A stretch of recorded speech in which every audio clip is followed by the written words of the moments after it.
In an ideal world, the media industry should remain impartial and act as a source of information for the public. However, the state of media concentration in Australia makes that utopia unattainable. As fewer individuals own and control market shares, the news becomes more politically biased. My piece will be a written report directed at concerned media audiences and industry professionals. It will cover the political inconsistencies of media ownership, deep diving into associated ethical issues. I'll discuss Australian media concentration while referencing Western countries. I'll include the research conducted by the ACMA, which considers current community safeguards and if they produce news and journalistic content that meets community expectations. I'll consider whether current media supports open and pluralistic democracy in Australia, especially with groups like the Murdoch family, which can own and control vast shares of the media market.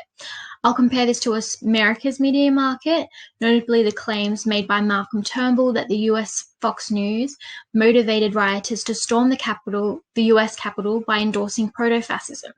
Turnbull also stated the Fox News formula was essentially repeated in Australia in terms of Sky News.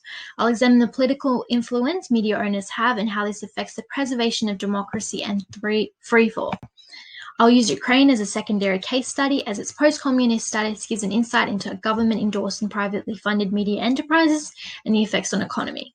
Ukraine also offers insight into geopolitics, which pitted Germany's public against Ukraine joining the EU, and was directed by the media's avid attempts to normalize new Cold War antagonisms.